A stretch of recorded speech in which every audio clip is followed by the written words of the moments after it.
Today we are going to learn a super important topic, be, been and being, all uses in one video. अगर आपको ये 3 word सही से आ गए तो आपकी इंग्लिश ग्रामर ऑलमोस्ट स्ट्रॉन्ग हो जाएगी. And don't worry, I will teach you in very simple English plus Hindi के साथ. सबसे पहले बात करते हैं व्हाट इज़ बी. बी क्या होता है? बी का मतलब होता है होना, बनना. इसका जो यूज़ होता है, जो बी जो होती है वो बेस वर्ब होती है इज, आर, एम, वॉज, वर की. जैसे कि हम इसके एग्जाम्पल देखते हैं. बी केयरफुल, सावधान रहो. बी रेडी, तैयार रहो. बी कॉन्फिडेंट, आत्मविश्वासी बनो. अब बी का जो सेकंड यूज़ होता है वो होता है फ्यूचर टेंस या फिर पैसिव वॉइस में. जैसे कि विल बी, फ्यूचर एक्शन के लिए यूज़ करते हैं हम.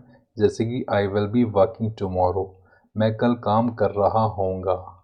She will be studying at night, वह रात में पढ़ रही होगी. अब इसका यूज़ देखते हैं पैसिव. पैसिव वॉइस में इसका कैसे यूज़ होता है विल बी का. The work will be completed, काम पूरा किया जाएगा. The meeting will be held tomorrow, meeting कल आयोजित की जाएगी. कई जो पैसिव वॉइस होती है इसमें सब्जेक्ट पर नहीं काम पर फोकस होता है. मैंने पैसिव वॉइस के लिए ऑलरेडी वीडियो बना रखी है, आप उसको चेकआउट कर सकते हैं. अब इसका जो थर्ड यूज़ होता है वो होता है मॉडल प्लस बी के साथ. यू शुड बी केयरफुल, तुम्हें सावधान रहना चाहिए. English should be spoken daily, अंग्रेज़ी रोज़ बोली जानी चाहिए. अब हम यूज़ देखते हैं बीन का. बीन जो होता है वो पास्ट पार्टिसिपल होता है बी का. इसका जो यूज़ होता है वो मोस्टली परफेक्ट टेंस में होता है. जैसे कि हैव बीन, हैज़ बीन. इसका सिंस और फॉर के साथ यूज़ होता है. जैसे कि I have been working here for 3 years, मैं 3 साल से यहाँ काम कर रहा हूँ.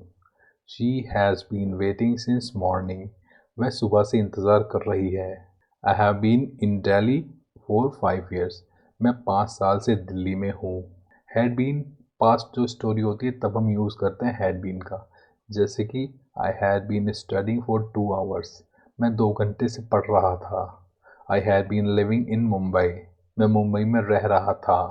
The work had been completed, काम पूरा किया जा चुका था. अब हम बात करते हैं, अब जो बीन का जो एडवांस यूज़ होता है उसको चेक करते हैं. जैसे कि should have been, must have been, would have been.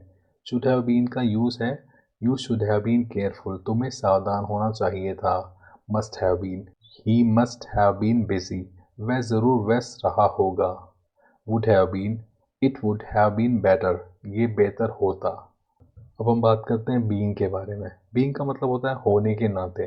तो ये थोड़ा सा कंफ्यूजिंग ज़रूर होता है लेकिन इसको भी हम क्लियर करते हैं. Being a teacher I help students, शिक्षक होने के नाते मैं छात्रों की मदद करता हूँ. बीइंग प्लस एडजेक्टिव, ये टेम्परेरी बिहेवियर को भी दर्शाता है. जैसे कि यू आर बीइंग रूड, तुम रूड हो रहे हो.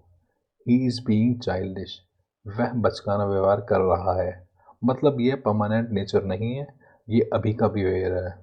बीइंग पैसिव वॉइस, जैसे कि मैंने पहले भी कहा था बी, बीइंग और बीइंग का पैसिव वॉइस में यूज़ होता है. जैसे कि the work is being done, काम किया जा रहा है. The house is being build, घर बनाया जा रहा है. Being as a noun, being happy is important, खुश रहना ज़रूरी है. बीइंग सक्सेसफुल टेक्स टाइम, सफल होना समय लेता है. अब एक क्विक रिकैप करते हैं. बी बेसिक फॉर्म मतलब होना या फिर बनना. बीइंग परफेक्ट टेंस में यूज़ होता है. बीइंग कंटिन्यूस और रीज़न को बताता है. अगर आपको ये वीडियो हेल्पफुल लगा तो लाइक करें, शेयर करें, सब्सक्राइब करें मेरे चैनल को. मिलते हैं अगली वीडियो में. Bye, take care.